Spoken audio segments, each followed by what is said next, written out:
ਤਵੀਤ ਕੋਈ ਐਸਾ ਤੂੰ ਪਿਲਾ ਮੇਰੀਆਂ ਮੁਹੱਬਤਾਂ। ਮੈਂ ਤੈਨੂੰ ਪੋਇਟਰੀ ਸੁਣਾਈ।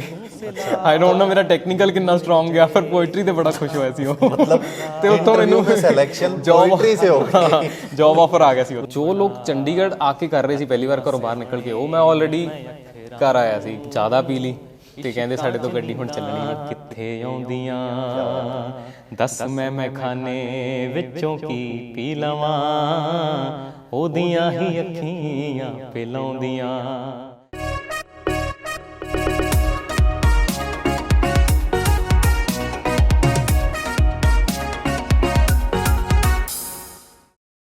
पैमाना पैमाना पैमाना मैं न जाना, पैमाना पैमाना पैमाना मैं न जाना, पीण लगे आता मैं पी जावा मैं खाना, पीण लगे आता मैं पी जावा मैं खाना, लगे मैं खवार इल्ज़ाम रूप ते तेरियां ही ਅੱਖੀਆਂ ਲਗਾਉਂਦੀਆਂ, ਹਏ ਤੇਰੀਆਂ ਹੀ ਅੱਖੀਆਂ ਲਗਾਉਂਦੀਆਂ। ਦੱਸ ਮੈਂ ਖਾਨੇ ਵਿੱਚੋਂ ਕੀ ਪੀ ਲਵਾਂ, ਤੇਰੀਆਂ ਹੀ ਅੱਖੀਆਂ ਪਿਲਾਉਂਦੀਆਂ, ਹਏ ਤੇਰੀਆਂ ਹੀ ਅੱਖੀਆਂ ਪਿਲਾਉਂਦੀਆਂ। क्या बात है, क्या बात है। मैं खाना रिसेंटली गाना भी आया आपका ना। हाँ जी। क्या प्यारा गाना है, मतलब इश्क हो जाए मैं खाने से। तो पहला सवाल भी ऐसा ही है कि महखाना जो है पहली बार कब गए थे और कैसी यादें जुड़ी हुई हैं उसके साथ आप? मैं खाने दे मैं बाहरों बहुत वार लंघिया सी, पर अंदर जाने की कदे हिम्मत पई नहीं। तो कब हिम्मत हुई कि फाइनली चलो चलते? एक बारी बड़ी पहलां दी गल है, आई थिंक कॉलेज दे फस्ट ईयर दी शायद गल, कि मैं वैसे ड्रिंक करदा नहीं, बट मेरे कुछ दोस्त सी जो बैठे पी रहे सी। अच्छा। ते ਉਹ ਥੋੜੇ ਜ਼ਿਆਦਾ ਪੀ ਲਈ ਤੇ ਕਹਿੰਦੇ ਸਾਡੇ ਤੋਂ ਗੱਡੀ ਹੁਣ ਚੱਲਣੀ ਨਹੀਂ। ਫਿਰ ਮੈਂ ਗਿਆ ਉੱਥੇ ਤੇ ਵੈਸੇ ਮੈਂ ਐਕਸਾਈਟਿਡ ਸੀ, ਮੈਂ ਦੇਖਣਾ ਸੀ ਕਿ ਅੰਦਰ ਹੁੰਦਾ ਕੀ ਹੈ। क्या देखा फिर आपने? ਕਿ ਮੈਂ ਗਿਆ ਤਾਂ ਇੱਕ ਟੇਬਲ ਤੇ ਮੇਰੇ ਦੋਸਤ ਸੀ, ਉਹ ਆਪਣਾ ਲੱਗੇ ਹੋਏ ਆ, ਬਹੁਤ ਸਾਰੇ ਟੇਬਲ ਲੱਗੇ ਹੋਏ ਸੀ, ਬਹੁਤ ਰੌਲਾ ਪੈ ਰਿਹਾ ਸੀ। ਬਟ ਉਸ ਰੌਲੇ 'ਚ ਨਾ ਇੱਕ ਬੜਾ ਹੀ ਕਿਓਸ ਦੇ ਵਿੱਚ ਨਾ ਇੱਕ ਉਹ ਸੀ ਕਿ ਹਰ ਟੇਬਲ ਦਾ ਆਪਣਾ ਇੱਕ ਜ਼ੋਨ ਸੀ ਤੇ ਆਪਣੇ 'ਚ ਹੀ ਲੱਗੇ ਹੋਏ ਸੀ, ਬਹੁਤ ਰੌਲਾ ਪਾ ਰਹੇ ਸੀ, ਬਟ ਆਪਣਾ ਇੱਕ ਜ਼ੋਨ ਸੀ ਤੇ ਇੱਕ ਟੇਬਲ ਦਾ ਰੌਲਾ ਦੂਸਰੇ ਨੂੰ ਬੋਦਰ ਹੀ ਨਹੀਂ ਕਰ ਰਿਹਾ ਸੀ। ਇੱਦਾਂ ਲੱਗੇ ਕਿਸੇ ਨੂੰ ਇੱਕ ਦੂਜੇ ਦੀ ਗੱਲ ਸੁਣ ਨਹੀਂ ਰਹੀ ਹੈ, ਇੱਕ ਟੇਬਲ ਦਾ ਆਪਣਾ ਮਾਹੌਲ ਹੈ। ਤੇ ਮਤਲਬ ਮੈਨੂੰ ਬੜਾ ਉਹ ਲੱਗਿਆ ਕਿ ਕਿੰਨਾ ਡਿਫਰੈਂਟ ਮਾਹੌਲ ਹੈ ਇੱਥੇ, ਕਿ ਇੰਨੇ ਰੌਲੇ 'ਚ ਵੀ ਲੋਕ ਇੰਨੇ ਐਕਸਾਈਟਿਡ ਹੈ। ਫਿਰ ਕੁਝ ਲਿਖਾ ਉਸ पे आके आपने? ਉਸ ਤੋਂ ਆ ਕੇ ਉਸ ਟਾਈਮ ਮੈਂ ਇੰਨਾ ਉਹ ਨਹੀਂ ਕਰਦਾ ਸੀ, ਬਟ ਮੈਂ ਐਕਸਾਈਟਿਡ ਬਹੁਤ ਸੀ ਕਿ ਯਾਰ ਕਿ ਅੱਜ ਮੈਂ ਕੁਝ ਨਵਾਂ ਦੇਖ ਕੇ ਆਇਆ ਕਿ ਠੇਕੇ ਦੇ ਅੰਦਰ ਵਾਲੀ ਦੁਨੀਆ ਤੇ ਬਾਹਰ ਵਾਲੀ ਦੁਨੀਆ 'ਚ ਕਿੰਨਾ ਫਰਕ ਹੈ, ਉਹ ਮੈਂ ਦੇਖ ਕੇ ਆਇਆ। अच्छा, दुनिया की बात की आपने। जब हम छोटे होते हैं ना, हर रोज नया सपना, आज फौजी बन गए, कल डॉक्टर बन गए, परसों इंजीनियर बन गए, हर रोज नया कैरेक्टर जिंदगी में जोड़ लेते हैं। पर लाइफ में एक ऐसा स्टेज आता है जब फाइनली हमारे को एक स्टेप लेना होता है कि हाँ अब कुछ करना है। तो रूप कब सोचा था कि सिंगिंग को ही परस्यू करना है? सिंगिंग मेरा सब तो लास्ट सपना सी। अच्छा, कैसे मतलब? मैं बड़ा लेट आया इस फील्ड च ना, कि मैं थोड़ा पढ़ाकू वाला इंसान सी कि मतलब शक्ल देख के लग भी रहा है कि बहुत ज़्यादा फोकस, बहुत ज़्यादा पढ़ाई वाले, लड़कियों से दूर। नहीं पता नहीं, शायद लड़कियां ही दूर रहंदियां मैं तो, but I don't know. But मैं तो पढ़दा सी, मैं इंजीनियरिंग की पास आउट हाँ, ते कंप्यूटर साइंस इंजीनियरिंग। अच्छा, जो ये इंजीनियर होते हैं, वैसे सॉरी मैंने बीच में वो किया, जो इंजीनियर होते हैं वो इंजीनियरिंग छोड़ के सब कुछ क्यों कर लेते हैं? ਇੰਜੀਨੀਅਰਿੰਗ ਮੈਨੂੰ ਲੱਗਦਾ ਕਿ ਉਹ ਇਸ ਤਰ੍ਹਾਂ ਦੀ ਡਿਗਰੀ ਹੈ ਨਾ ਇੱਕ, ਕਿ ਤੁਹਾਨੂੰ ਜ਼ਿੰਦਗੀ ਦੇ 'ਚ ਨਾ ਮਿਹਨਤ ਕਰਨੀ, ਫੋਕਸ ਕਰਨਾ, ਲਾਸਟ ਮਿੰਟ ਪੜ੍ਹ ਕੇ ਵੀ ਪਾਸ ਕਰਨਾ, ਇਹ ਸਾਰੀਆਂ ਚੀਜ਼ਾਂ ਬੜੇ ਚੰਗੇ ਤਰੀਕੇ ਨਾਲ ਸਿਖਾ ਜਾਂਦੀਆਂ। ਅਤੇ ਤੁਸੀਂ ਇੰਜੀਨੀਅਰਿੰਗ 'ਚ ਅੱਗੇ ਜੋਬ ਕਰੋ ਨਾ ਕਰੋ ਜਾਂ ਪੜ੍ਹਾਈ ਕਰੋ ਨਾ ਕਰੋ, ਪਰ ਤੁਸੀਂ ਉਹ ਇੱਕ ਜ਼ਿੰਦਗੀ ਜਿਉਣ ਦਾ ਤਰੀਕਾ ਸਿਖਾ ਜਾਂਦੀ ਹੈ ਇੰਜੀਨੀਅਰਿੰਗ। ਅਤੇ ਫਿਰ ਤੁਸੀਂ ਜਿਹੜੀ ਵੀ ਫੀਲਡ ਫੜਦੇ ਹੋ ਤੁਹਾਨੂੰ ਪਤਾ ਹੈ ਇਹਦੇ 'ਚ ਮਿਹਨਤ ਕਰਨੀ ਕਿਵੇਂ ਹੈ, ਕਿ ਇੱਕ ਫੋਕਸਡ ਮਿਹਨਤ, ਇੱਕ ਲਾਸਟ ਮਿੰਟ ਪ੍ਰੈਪਰੇਸ਼ਨ ਕਿਵੇਂ ਹੁੰਦੀ ਹੈ। ਕਿਉਂਕਿ ਮੈਕਸੀਮਮ ਐਗਜ਼ਾਮ ਮੈਂ ਤਾਂ ਰਾਤ ਨੂੰ ਪੜ੍ਹ ਕੇ ਸਵੇਰੇ ਪੇਪਰ ਦੇ ਕੇ ਕੱਢਿਆ, ਸਾਰਾ ਸਾਲ ਤਾਂ ਕੋਈ ਪੜ੍ਹਦਾ ਨਹੀਂ ਸੀ। ਬਟ ਹਾਂ, ਜਦੋਂ ਮੈਂ ਇੰਜੀਨੀਅਰਿੰਗ ਦੇ ਸੈਕਿੰਡ ਥਰਡ ਈਅਰ ਤੱਕ ਮੇਰਾ ਕੋਈ ਪਲਾਨ ਨਹੀਂ ਸੀ ਕਿ ਮੈਂ ਮਿਊਜ਼ਿਕ ਕਰਨਾ, ਇਹ ਕਰਨਾ, ਉਹ ਕਰਨਾ। ਬਟ ਹਾਂ, ਨੈਚੁਰਲੀ ਮੈਂ ਬਚਪਨ ਤੋਂ ਮੈਨੂੰ ਬਸ ਲਿਖਣ ਦਾ ਸ਼ੌਕ ਸੀ। ਓਕੇ। ਅਤੇ ਉਹ ਵੀ ਮੈਂ ਕਦੇ ਬਹੁਤ ਸੀਰੀਅਸ ਨਹੀਂ ਲਿਆ, ਮੈਨੂੰ ਲੱਗਦਾ ਕਿ ਸਾਰੇ ਹੀ ਲਿਖ ਲੈਂਦੇ। ਬਟ ਜਦੋਂ ਮੈਂ ਕਾਲਜ 'ਚ ਆਇਆ, ਫਿਰ ਮੈਨੂੰ ਕੁਛ ਦੋਸਤ ਮਿਲੇ, ਕੁਛ ਮਿਊਜ਼ਿਕ ਵਾਲੇ ਦੋਸਤ ਸੀ, ਕੁਛ ਇੱਦਾਂ ਜਿਹਨਾਂ ਨੂੰ ਲਿਟਰੇਚਰ 'ਚ ਇੰਟਰਸਟ ਸੀ ਉਹ ਦੋਸਤ ਮਿਲੇ। ਮੈਨੂੰ ਵੀ ਨੈਚੁਰਲੀ ਸੀ, ਮੈਂ ਕਿਤਾਬਾਂ ਕਤੂਬਾਂ ਪੜ੍ਹਦਾ ਰਹਿੰਦਾ ਸੀ। ਫਿਰ ਮੈਂ ਉਹਨਾਂ ਨੂੰ ਕੁਛ ਪਹਿਲੀ ਵਾਰ ਕਿਸੇ ਨੂੰ ਆਪਣਾ ਕੁਛ ਲਿਖਿਆ ਹੋਇਆ ਦਿਖਾਇਆ, ਸੁਣਾਇਆ, ਉਹ ਕਹਿੰਦੇ ਤੂੰ ਤਾਂ ਠੀਕ ਲਿਖ ਲੈਣਾ। ਮੈਂ ਕਿਹਾ ਚਲੋ ਠੀਕ ਹੈ, ਫਿਰ ਲਿਖ ਲੈਣਾ ਹੋਊਗਾ। और फिर मोटिवेशन मिली। ਫਿਰ ਮੈਨੂੰ ਮਿਊਜ਼ਿਕ ਵਾਲੇ ਦੋਸਤ ਮਿਲੇ। ਫਿਰ ਆਖਰੀ ਦੇ 2 ਸਾਲਾਂ 'ਚ ਫਿਰ ਮੈਂ ਓਬਜ਼ਰਵ ਕਰਿਆ ਕਿ ਇੰਜੀਨੀਅਰਿੰਗ 'ਚ ਵੀ ਮੈਂ ਠੀਕ ਕਰ ਰਿਹਾ, ਇੱਦਾਂ ਨਹੀਂ ਹੈ ਕਿ ਮੈਂ ਕੋਈ ਫੇਲ ਹੋ ਰਿਹਾ। ਬਟ ਜੋ ਬਹੁਤ ਜ਼ਿਆਦਾ ਇਨਸਟਿੰਕਟ ਜੋ ਅੰਦਰੋਂ ਆਉਂਦਾ ਨਾ ਕਿ naturally when you are naturally good at something, ਤਾਂ ਤੁਹਾਨੂੰ ਪਤਾ ਲੱਗਣ ਲੱਗ ਜਾਂਦਾ। ਅਤੇ ਫਿਰ ਮੈਂ ਇੰਜੀਨੀਅਰਿੰਗ ਤੋਂ ਬਾਅਦ ਫਿਰ ਮੈਂ ਸੋਚਿਆ ਕਿ ਇੱਕ ਮੌਕਾ ਤਾਂ ਦੇਣਾ ਚਾਹੀਦਾ। ਫਿਰ ਮੈਂ ਸਭ ਕੁਝ ਇੱਕ ਵਾਰੀ ਕੁਇਟ ਕਰਕੇ ਸਭ ਕੁਝ, ਇੰਜੀਨੀਅਰਿੰਗ ਤੋਂ ਬਾਅਦ ਮੇਰੀ ਜੌਬ ਪਲੇਸਮੈਂਟ ਹੋ ਗਈ, ਸਭ ਕੁਝ ਹੋ ਗਿਆ ਸੀ, ਬਟ ਮੈਂ ਕਿਤੇ ਗਿਆ ਨਹੀਂ। ਫਿਰ ਮੈਂ ਪ੍ਰੋਪਰਲੀ ਕਰਨਾ ਸਟਾਰਟ ਕਰਿਆ। ਮੈਂ ਸਿੱਖਣਾ ਇੰਜੀਨੀਅਰਿੰਗ ਤੋਂ ਬਾਅਦ ਸਟਾਰਟ ਕਰਿਆ। अच्छा, फिर मन लग गया। ਹਾਂ ਨਹੀਂ, ਮੈਂ ਮਨ ਲੱਗਦਾ ਸੀ, ਇਸ ਲਈ ਸਿੱਖਣਾ ਸ਼ੁਰੂ ਕਰਿਆ। संगरूर से हो वैसे आप बेसिकली? जी। जब चंडीगढ़ पहली बार आए थे, हाँ, तो कितना मतलब कैसा लगा था? कुछ अजीब लगा था? कैसा एकदम आए जब पहली बार यहाँ पर? मैं बेसिकली मैं 11th-12th 'ਚ ਕੋਟਾ 'ਚ ਪੜ੍ਹਿਆ। ओके, राजस्थान। ਹਾਂ, ਕੋਟਾ ਬੰਸਲ ਕਲਾਸਿਸ। ਤੇ ਉੱਥੇ ਮੈਂ, ਤੁਹਾਨੂੰ ਪਤਾ ਹੀ ਹੈ, ਮੈਂ ਪੜ੍ਹਾਈ ਤਾਂ ਫਿਰ ਥੋੜਾ ਬਚਪਨ ਤੋਂ ਕਰ ਰਿਹਾ ਸੀ। मतलब कोटा में जो बच्चा जाता है मतलब वो तो पढ़ाकू है ही है। ਤੇ ਉਸ ਤੋਂ ਬਾਅਦ ਮੇਰਾ ਕਾਲਜ ਸੀ ਚੰਡੀਗੜ੍ਹ। ਤੇ ਜੋ ਲੋਕ ਚੰਡੀਗੜ੍ਹ ਆ ਕੇ ਕਰ ਰਹੇ ਸੀ ਪਹਿਲੀ ਵਾਰ ਘਰੋਂ ਬਾਹਰ ਨਿਕਲ ਕੇ, ਉਹ ਮੈਂ ਆਲਰੇਡੀ ਕਰ ਆਇਆ ਸੀ ਕਿ ਘਰੋਂ ਬਾਹਰ ਰਹਿਣਾ, ਆਪਣੇ ਇੰਡੀਪੈਂਡੈਂਟਲੀ ਜਿਉਣਾ, ਖੁਦ ਦੇਖਣਾ ਆਪਣਾ ਸਾਰਾ ਕੁਝ। ਤੇ ਮੈਨੂੰ ਲੱਗਿਆ ਕਿ ਹਾਂ ਠੀਕ ਹੈ, ਹੁਣ ਥੋੜਾ ਜਿਹਾ ਮੈਂ ਉਹਨਾਂ ਤੋਂ, ਮੈਨੂੰ ਲੱਗਦਾ ਕਿ ਮੈਂ 2 ਸਾਲ ਅੱਗੇ ਸੀ ਉਹਨਾਂ ਤੋਂ, ਜੋ ਲੋਕ ਇੱਥੇ ਆ ਕੇ ਕਰ ਰਹੇ ਸੀ। ਬਟ ਚੰਡੀਗੜ੍ਹ ਦਾ ਆਪਣਾ ਮਾਹੌਲ ਸੀ, ਕੋਟਾ ਦਾ ਆਪਣਾ ਮਾਹੌਲ ਸੀ, ਉੱਥੇ ਥੋੜਾ ਪੜ੍ਹਾਈ ਦਾ ਮਾਹੌਲ ਸੀ। ਇੱਥੇ ਆ ਕੇ ਮੈਂ ਦੇਖਿਆ ਥੋੜਾ ਕਿ ਲੋਕ ਤੁਸੀਂ ਕੀ ਪਾਇਆ ਹੋਇਆ ਹੈ, ਤੁਸੀਂ ਕਿਸ ਤਰ੍ਹਾਂ, ਕਿਹੜੀ ਗੱਡੀ ਹੈ ਤੁਹਾਡੇ ਕੋਲ, ਕੀ ਹੈ, ਥੋੜਾ ਉਹ ਸੁਪਰਫਿਸ਼ੀਅਲ ਸ਼ੋ ਆਫ ਕਲਚਰ ਥੋੜਾ ਹੈ। ਮਤਲਬ ਇੱਦਾਂ ਨਹੀਂ ਕਿ ਚੰਗੇ ਕੱਪੜੇ ਪਾਉਣੇ ਮਾੜੀ ਗੱਲ ਹੈ, ਬਟ ਸਿਰਫ ਉਸੇ 'ਤੇ ਧਿਆਨ ਦੇਣਾ ਅਤੇ ਇੰਟਲੈਕਚੁਅਲੀ ਤੁਸੀਂ ਧਿਆਨ ਨਾ ਦੇਣਾ, ਕੁਛ ਪੜ੍ਹਨਾ ਨਹੀਂ, ਕੁਛ ਲਿਖਣਾ ਨਹੀਂ, ਸਿਰਫ ਗੇੜੀਆਂ 'ਤੇ ਧਿਆਨ ਦੇਣਾ, ਉਹ ਵੀ ਕੋਈ ਮੈਨੂੰ ਉੱਦਾਂ ਲੱਗੇ ਕਿ ਥੋੜੀ ਇਹ ਚੀਜ਼ ਜ਼ਿਆਦਾ ਹੈ। ਤਾਂ ਮੈਨੂੰ ਉਹ ਚੀਜ਼ ये भी लगाओ कि पंछी अभी आज़ाद हुए हैं, मेरे को आज़ाद हुए टाइम हो गया। ਹਾਂ, ਕਿ ਮੈਂ ਦੇਖ ਆਇਆ ਸਾਰਾ ਕੁਝ, ਤੁਸੀਂ ਕਰ ਲਓ। ਲਿਆ ਮਨ ਤੂੰ ਬਣਾ, ਜਾਣ ਲੱਗੀ ਐ ਤਾਂ ਜਾ, ਪਰ ਜਾਂਦੇ ਜਾਂਦੇ ਪਿਆਰਾਂ ਵਾਲੀ ਰਸਮ ਨਿਭਾ। ਇੱਕ ਵਾਰੀ ਮੈਨੂੰ ਗਲ ਨਾਲ ਲਾ, ਤੂੰ ਜਿੱਦਾਂ ਸਮਝਾਉਂਦੀ ਮੈਨੂੰ ਉੱਦਾਂ ਸਮਝਾ। ਦਿਲ ਟੁੱਟੇ ਵੀ ਨਾ ਐਸਾ ਕੁਝ ਬੋਲਨੀ, ਕੋਈ ਹੱਲ ਤਾਂ ਹੋਣਾ ਏ ਤੇਰੇ ਕੋਲ ਨੀ, ਸਾਨੂੰ ਏਦਾਂ ਵੀ ਨਾ ਪੈਰਾਂ ਵਿੱਚ ਰੋਲਣੀ, ਕੋਈ ਹੱਲ ਤਾਂ ਹੋਣਾ ਏ ਤੇਰੇ ਕੋਲ ਨੀ। क्या बात है। मतलब एक ना कहावत बड़ी सही है कि भगवान जब भी देता है छप्पड़ फाड़ के देता है। मतलब इतना सारा टैलेंट, लिख भी लेते हो, गा भी लेते हो इतना अच्छा। और म्यूजिक, आपकी इंस्टा स्क्रॉल कर रहा था मैं, काका का एक गाना आपने उसमें म्यूजिक दिया हुआ है, उसके बारे में थोड़ा बताओ। हाँ, काका मेरा बहुत अच्छा दोस्त भी है काका जी। और काका जी के साथ ऐसा था कि वो स्टूडियो में आते रहते थे और चिल विल करते रहते थे। ऐसे ही हुआ था। एक दिन वो ऐसी कुछ रैंडम रिकॉर्ड करके चला गया कि मेरे को ये आइडिया रखना है। अच्छा। तो कि इस पे उसने वो गाना पहले सिर्फ इंस्टाग्राम के लिए करना था। अच्छा। कि फिर मैंने और जो मेरे साथ काम करता है आगाज़, तो हम दोनों ने ऐसी म्यूज़िक बना लिया और वो अच्छा बन गया। तो हमें भी लगा कि यार इसको पूरा करना चाहिए, और काका को भेजा। काका भाई भी बोलते कि पूरा करते हैं इसको गाना। तो फिर वहाँ से कहानी बननी स्टार्ट हुई। फिर धीरे धीरे क्योंकि उसके दिमाग में कुछ और आइडिया था कि इसको बहुत ही मेलो और वो रखेंगे, पर हमने थोड़ा सा उसको अपबीट करके प्रॉपर प्रोडक्शन वाला वो कर दिया। तो मेरे और आगाज़ से रहा नहीं जाता ना कि सिंपल चीज़ें हमसे बनती नहीं है। तो हमने उसको किया तो उसको भी अच्छा लगा, फिर हमने उसको पूरा ही कर दिया गाना। तो काका is a really good artist और बहुत अच्छा लिखते हैं, तो मज़ा आया उसके साथ काम करने में। टैलेंट तो आप में भी कम नहीं है ना, मतलब सब कुछ ही कर लेना है सब जगह।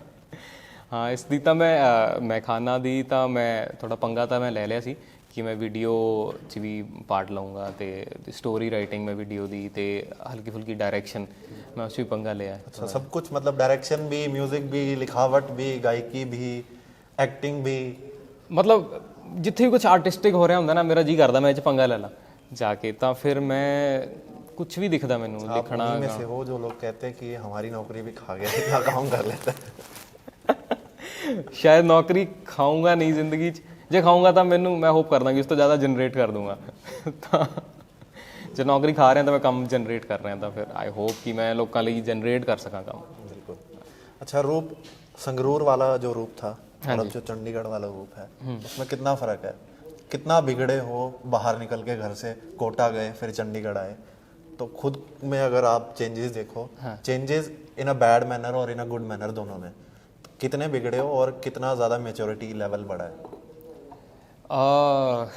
मैं ना शुरू तो बहुत प्रोक्रेस्टिनेट करता मैं बहुत लेजी आलसी इंसान हाँ मैं लास्ट मोमेंट तक चीज़ें ले जाना। अच्छा, ये जो लिखते हैं वो लेजी भी बहुत होते हैं, मैंने देखा है कि उनको ऐसा होता है कि दिन के 24 घंटे भी 2400 घंटे दिख रहे होते हैं। हाँ ਮੈਨੂੰ ਲੱਗਦਾ ਕਿ ਕੋਈ ਨਹੀਂ, ਹਾਲੇ ਤਾਂ ਬਹੁਤ ਟਾਈਮ ਪਿਆ ਹੈ। ਮੇਰੀ ਟਾਈਮ ਦੀ ਡੈਫੀਨੇਸ਼ਨ ਬੜੀ ਖਰਾਬ ਹੈ, ਮਤਲਬ ਮੈਂ ਕਿਸੇ ਨੂੰ ਕਹਿ ਦੂੰ ਮੈਂ 15 ਮਿੰਟਾਂ 'ਚ ਪਹੁੰਚ ਰਿਹਾ, ਪਰ ਰਸਤਾ ਅੱਧੇ ਘੰਟੇ ਦਾ ਹੁੰਦਾ ਤੇ जैसा भी मेरे साथ भी बना। ਹਾਂ ਤੇ ਸੌਰੀ ਫॉर दैट ਤੇ ਕਿੱਥੇ ਸੀ ਮੈਂ ਭੁੱਲ ਗਿਆ ਨਾ। आप बता रहे थे कि लेजी। ਹਾਂ ਮੈਂ ਲੇਜ਼ੀ ਹਾਂ ਤੇ ਇਮੈਚੁਰਿਟੀ ਤੇ ਵਿਗੜਨਾ ਉਸ ਹੱਦ ਤੱਕ ਸੀ ਕਿ ਜਦੋਂ ਪਤਾ ਨਹੀਂ ਸੀ ਕਿ ਮੈਂ ਲੇਜ਼ੀ ਹਾਂ।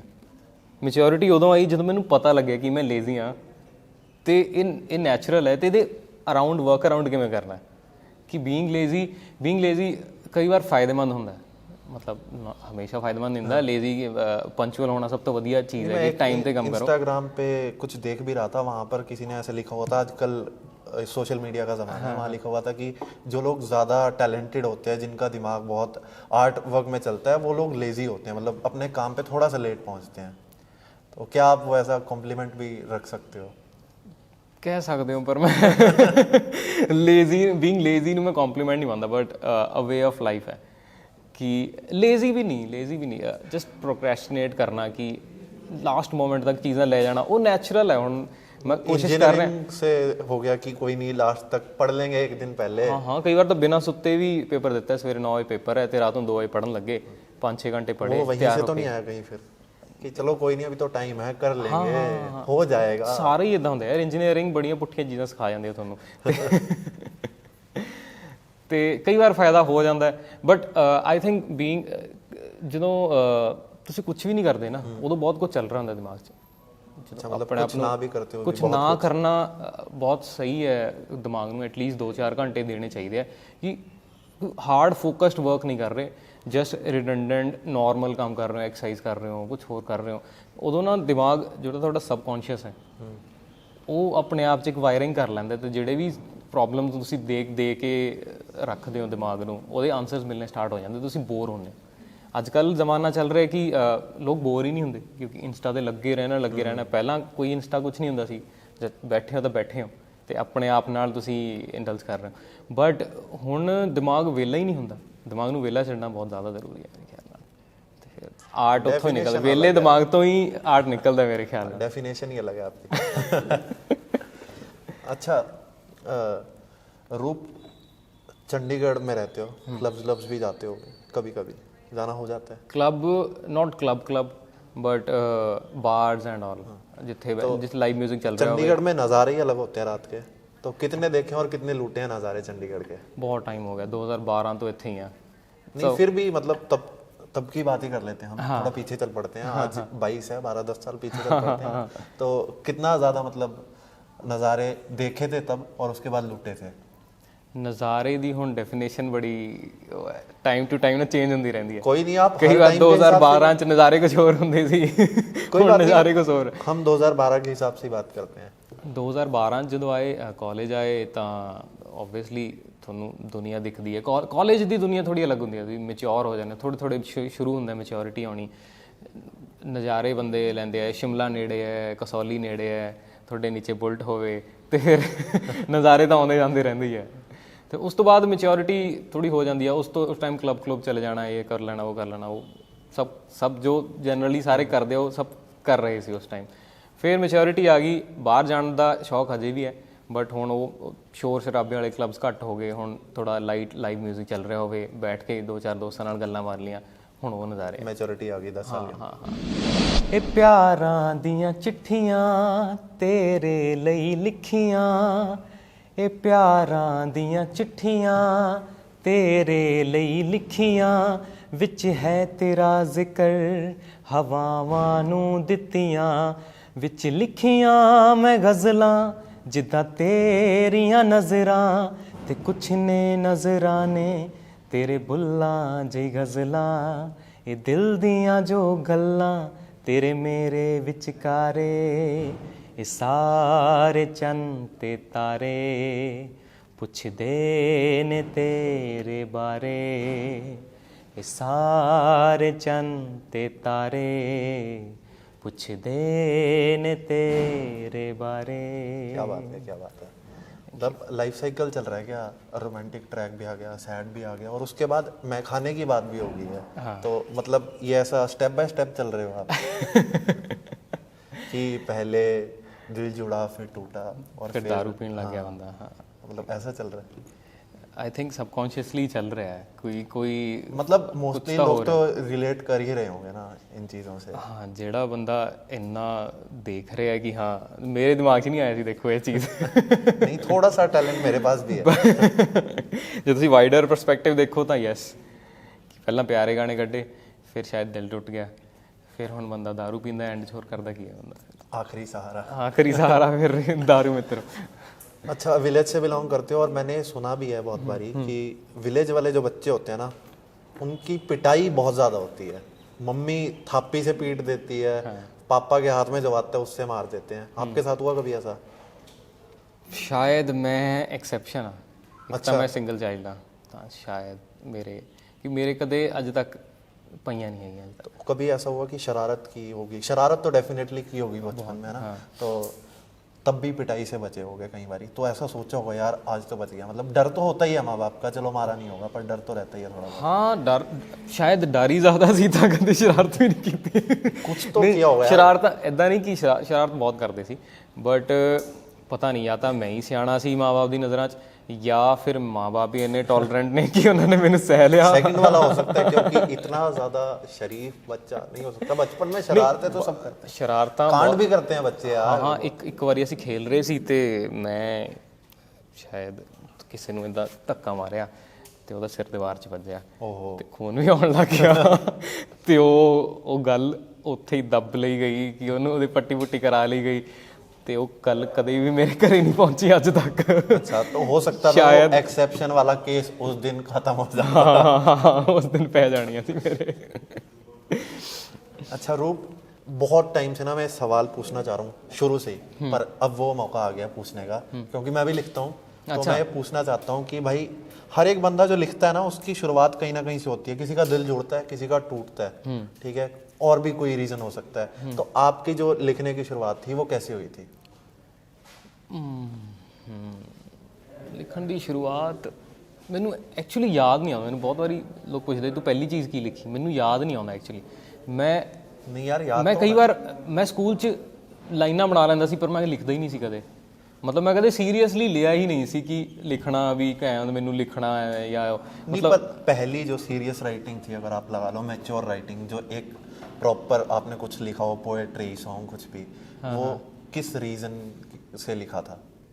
ਮੈਂ ਸ਼ਾਇਦ ਨਾ ਸ਼ੁਰੂ ਤੋਂ ਥੋੜਾ ਰਿਬੈਲੀਅਸ ਰਿਹਾ। ਮਤਲਬ ਕਿ ਮੈਨੂੰ ਨਾ सोसाइटी ਦੇ ਨੋਰਮਸ ਥੋੜੇ ਪਸੰਦ ਨਹੀਂ ਆਉਂਦੇ ਜ਼ਿਆਦਾ ਕਿ वो जो लोग कहते हैं नास्तिक है बंदा, वैसा वाला? ਨਹੀਂ ਨਾਸਤਿਕ ਨਹੀਂ ਪਰ ਰਿਲੀਜੀਅਸ ਵੀ ਨਹੀਂ।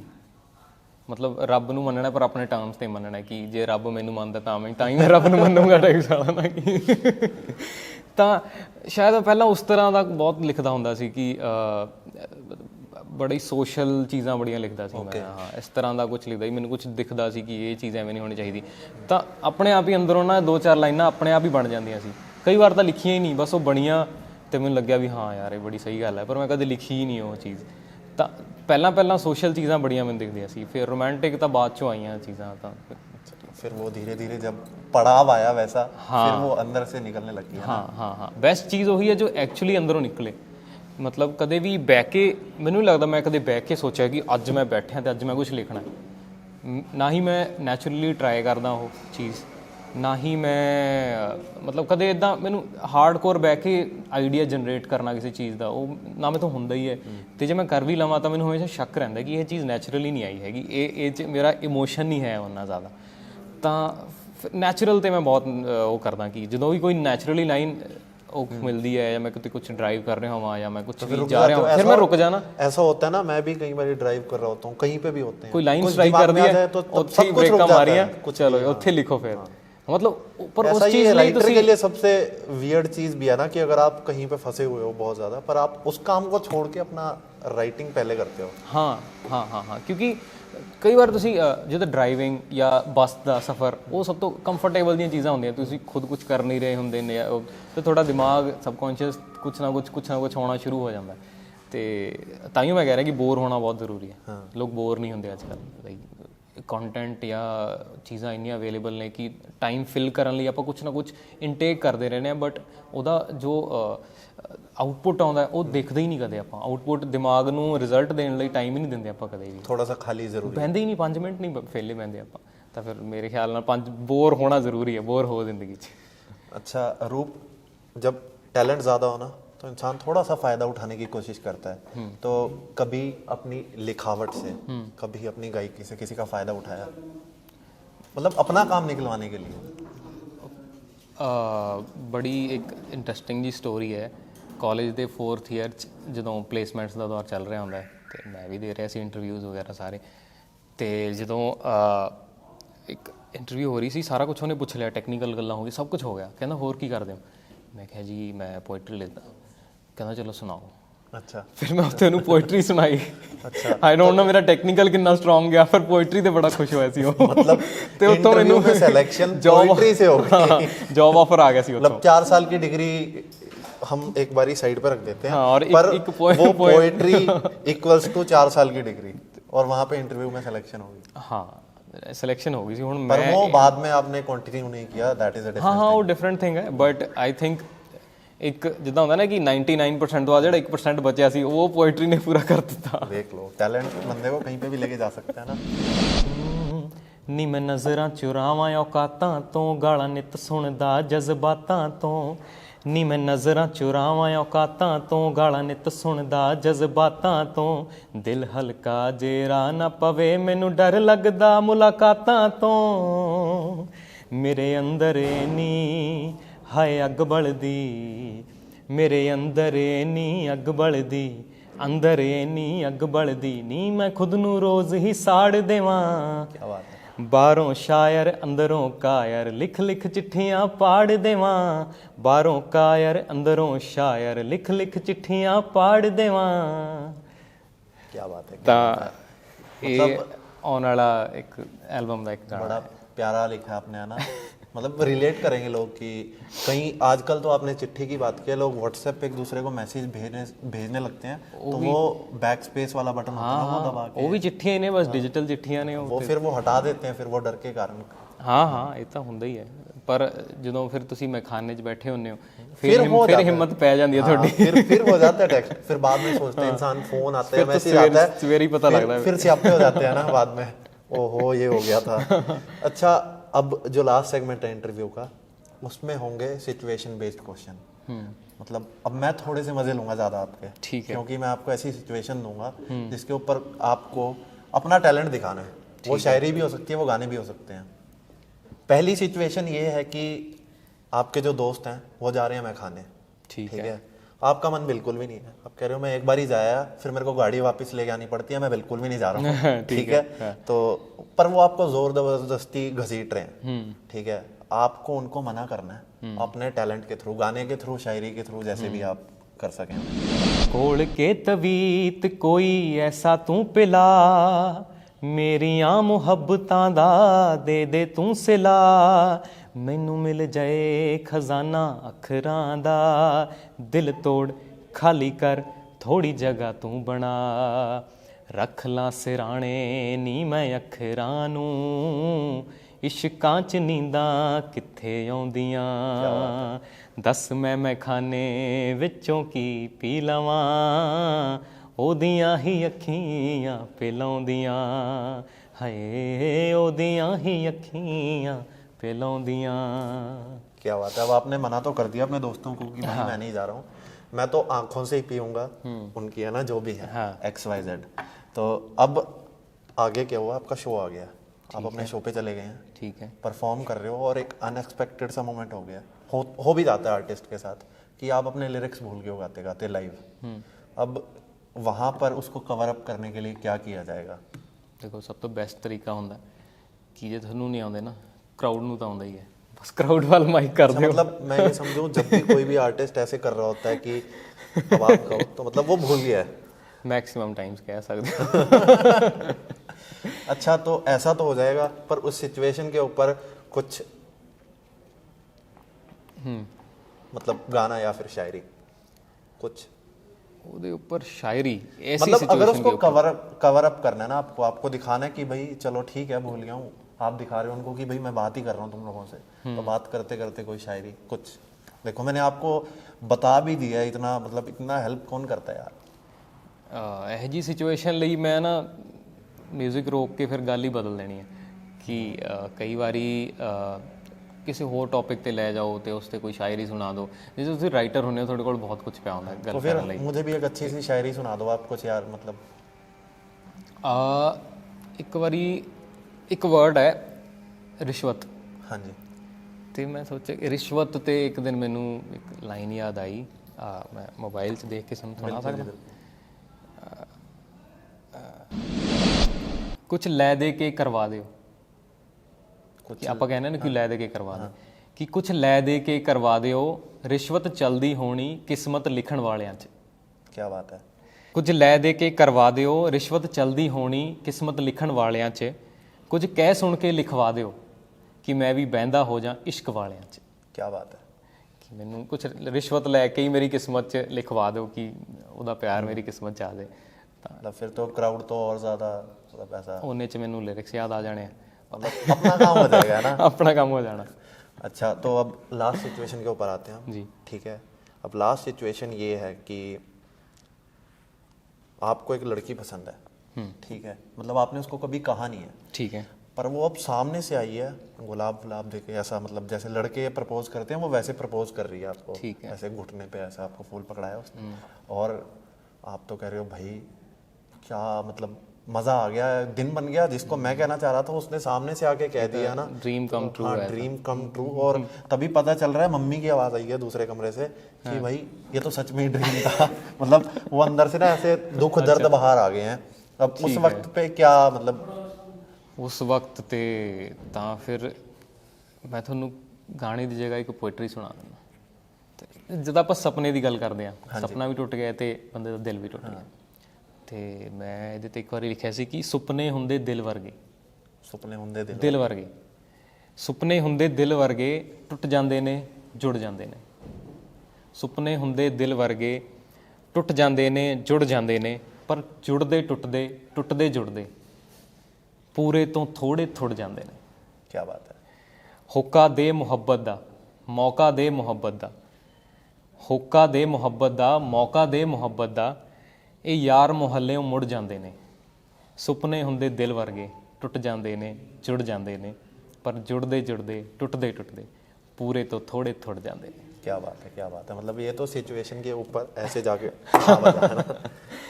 ਨਹੀਂ, ਸੁਪਨੇ ਟੁੱਟਦੇ ਆ, ਦਿਲ ਟੁੱਟਦੇ ਆ, ਜੁੜਦੇ ਆ ਫਿਰ, ਪਰ ਆਈ ਥਿੰਕ ਇੱਕ ਜਦੋਂ ਸੁਪਨਾ ਟੁੱਟ ਜਾਂਦਾ ਨਾ, ਆਈ ਥਿੰਕ ਫਿਰ ਜਾਂ ਤਾਂ ਉਸ ਤੋਂ ਵੱਡਾ ਹੋ ਜਾਂਦਾ ਉਹ ਸੁਪਨਾ, ਜਾਂ ਫਿਰ ਉਸ ਤੋਂ ਛੋਟਾ ਰਹਿ ਜਾਂਦਾ ਹੈ। ਉਹ ਸੇਮ ਚੀਜ਼ ਰਹਿੰਦੀ ਨਹੀਂ। ਦਿਲ ਵੀ ਜਦੋਂ ਟੁੱਟਦਾ ਜਾਂ ਤਾਂ ਦਿਲ ਸਟਰੋਂਗ ਹੋ ਜਾਂਦਾ या फिर वीक हो जाता है। ऐसे ही होता है। सेम कोई चीज कभी नहीं मैं खाने में जाके बैठ रहा होता है दिल टूटने के बाद, या फिर कोई आईएएस का पेपर क्रैक कर देता है। हाँ, है ना, मतलब दो ही तरीके हैं थोड़े कोले कि या तो हार मान लो या जीत जाओ। अच्छा रूप, हमने पूरे लाइफ साइकिल को घुमा दिया आपके इंटरव्यू में, है ना, मतलब आपके गानों के थ्रू, है ना।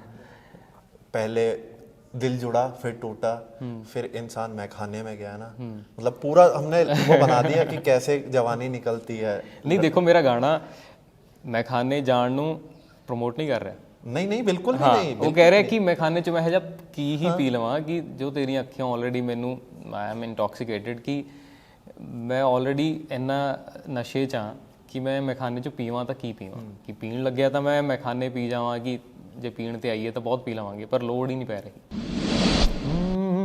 राही जांदा हुस्ना ते गीत बनाउंदा, कोलों लंघदा मिन्ना जिहा मुस्काउंदा, चुरा के खुशबूआं ते वंड के साथ फिर नज़र नहीं आउंदा। पहलां ओदी गली फिर मैं खाने वाला कूचा, पहलां ओदी गली ते मैं खाने वाला कूचा, ते मुशायरे च बैठा हर शाम, आशिकां च होया बदनाम, शायरां च उच्चा मेरा नाम, ਆਸ਼ਿਕਾਂ 'ਚ ਹੋਇਆ ਬਦਨਾਮ, ਸ਼ਾਇਰਾਂ 'ਚ ਉੱਚਾ ਮੇਰਾ ਨਾਮ।